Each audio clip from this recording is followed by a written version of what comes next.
what I find intriguing, Ruth, is not only the use of the Christian nationalists and evangelicals and the duping of them, but this kind of recent faux pas with Catholicism, right? Yes.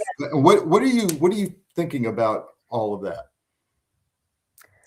It's really complicated because one of the things that surprised me when I wrote Strongmen, I have a lot of through lines, a lot of sub themes, and one of them is the presence of Opus Dei, a far right Catholic sect, how dominant they have been in authoritarian states. They've been given huge responsibility, especially for the economy in Franco's Spain, in Pinochet's Chile. Then you go to Berlusconi, who's there in a state that has the Vatican inside it, and many Opus Dei people were very prominent. And I was very surprised to find how many people were prominent in Opus Dei or adjacent to Opus Dei in the Trump administration. Larry Kudlow, Pat Cipollone, William Barr, and I didn't expect that. And so that was Bill Barr adjacent. How about John Durham, special counsel to investigate the investigators? And I also didn't realize till recently when this started happening with the insulting of Catholicism, that Kevin Roberts of Heritage is close to Opus Dei. And so there's a through line of that. So there's a very important strain of far right radical Catholicism that has been in the past important to MAGA and DeSantis. There's many strains of this. And so here comes in the middle Vance, who is disrupting this. Now, the reason he's critiquing the Pope is very clear, because it's their worst nightmare that an American Pope, God sent or Francis sent an American Pope who's formed in Peru with indigenous justice and is here on this earth to deliver democratic progressive notions of equality and human rights, and it's their worst nightmare. So in that sense, it's logical that they're going to attack him, but it's such a faux pas, as you said. It's so counterproductive. The Pope is the wrong kind of Catholic for them. Yeah. And correct me if I'm wrong, and I I don't want to get this wrong, and maybe I need to go research this, but has Pope Leo, or maybe it was Francis, made some gestures against Opus Dei that they're kind of trying to figure out what to do with Opus Dei? I think that was true for Francis. Francis, I'm not a huge expert on this, but I do know. Francis wanted to look into it, and he started to, but there was an article in The Guardian recently that Gareth Gore, who wrote a very detailed, years in the making investigative journalist book on Opus Dei, he was contacted by the Vatican, and Pope Leo wanted to see him and had read his book. And so Gareth Gore went to the Vatican and was received by the Pope. He couldn't believe it, and found the Pope extremely informed, and got the impression that he wanted to go beyond Francis in doing something about Opus Dei. Okay. So that is going on. Yeah. But everything about this Pope is extremely threatening, starting from the fact he's American, and ending with his social justice precepts. And it's a very dynamic, shall we say, time in the Catholic and Christian world. For sure. Yeah. Taking on the Catholic Church is quite the project if they want to do it. And it makes me wonder, and we'd have to find out when J.D. Vance started drafting his new book. Yes. That's coming out about his conversion. We'd have to find out when he decided to do that. It was a quick announcement for a book that's not, correct me if I'm wrong, not out yet. And my wonder is if this is the deliberate counter to say, look, I'm the right kind of Catholic, and here's my book about it. Yeah, I read this as just as though we needed more confirmation that Vance is an authoritarian, because and remember that Vance is the proxy of Peter Thiel, who has been going around giving lectures about Antichrist and setting himself up as some kind of divinity or prophet, of a kind of knowledge that is the right knowledge. And these are fanatics. They are fanatics who believe that there's only one way to be faithful. They're not pluralists in the religious or the political sphere. And I actually, when Vance said that the Pope, quote, should be very careful in when he talks about theology. I actually, this is my training. This is like organized crime talk. This is how, like, if they issue warnings, I mean, there's Italian language equivalents of like, they should be careful. They should watch what they're doing. And I read this as a veiled threat, not a physical threat, but it was very interesting that he used that language to the Pope.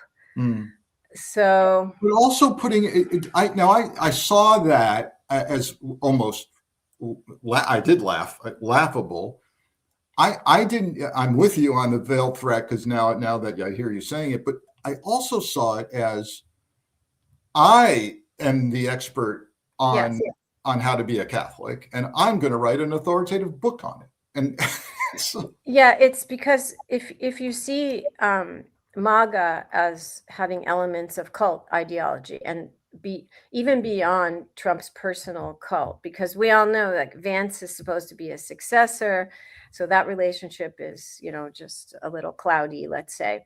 But the way that authoritarians think is that, including Thiel, including Vance, is that there's only one way to think about these things, and they can't have any rivals, because if you accept a rival way of thinking, then it's pluralism, and they don't do pluralism. You're right.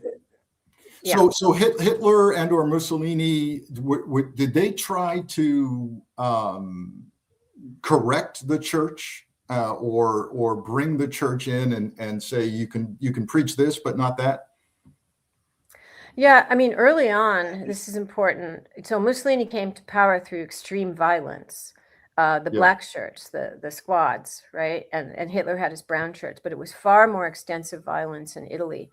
And people don't remember that it wasn't just leftists who were getting beaten up and, whatever, all kinds of things happened to them, killed. It was also priests who were socially progressive. There was a big movement of like socially progressive Christianity and Catholicism in Italy in the early 1920s. There was even a big party called the Popular Party. And this was very threatening to the fascists. And this is way before they made the deal with the Vatican. And in fact, the guy, he was a saintly figure, Don Luigi Sturzo, and he was the head of this party. And they got huge numbers in an election in the early 1920s, far surpassing the fascist party, and he shut them down, Mussolini, and he forced Sturzo into exile, because they had to have they were persecuting the church and individual priests all the time. And then when he declares the dictatorship, it has to be all institutionalized. So he's reaching out to the Vatican and the Pope, and they make their deal.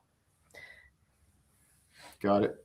I'm reading a book called Bread and Wine, and it's translated into English, thank goodness, from the original Italian. But it's a novel, and one of the things that struck me. Are you familiar with it? Yeah, I used to teach it. Oh my! And you reminded me that I'm due to teach it again, and I also have some interesting things to say about Silone, the author. Oh my goodness! But tell me what you. Well, I'd like to hear that. But if for people who want to tackle a rather old book that's translated into English, it's Bread and Wine. But it's a novel, World War II era fascism. But one of the things that got me was the main character in the book is part of the resistance and is pretending to be a priest. He wears a clerical garb. Yeah. And I couldn't help but think, okay, we've got a lot of pretend Christians walking around right now, and they're not the resistance; they're the problem. But I don't know what your insights are, since you used to teach the book. Yeah, so that book. So Silone was a communist, and he had to go to exile, and so that book was his. He was showing, on the one hand, how peasants who were largely illiterate were not really socialized into fascism. They knew, of course, they knew Mussolini, but you could work with them, and communists wanted to convert them and get them away from fascism. So that's partly, and he posed as a priest because he thought that was the best way to interact with them, because they may have been more politically illiterate, but they were pious. And so that's why he was a priest. It came out later, Frank, that Silone was actually spying for the fascists. Okay, I did not know that.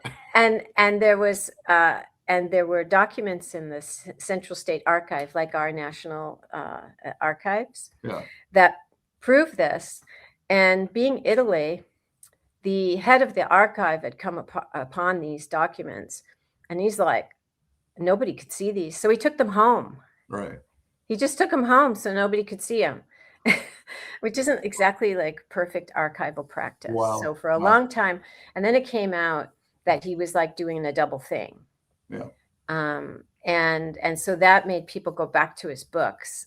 But that book it's really worth reading, because it gives a sense of everyday life under fascism, both in the cities and the countryside. And what he reports about the life of a dissident with the safe houses and everything, that's true.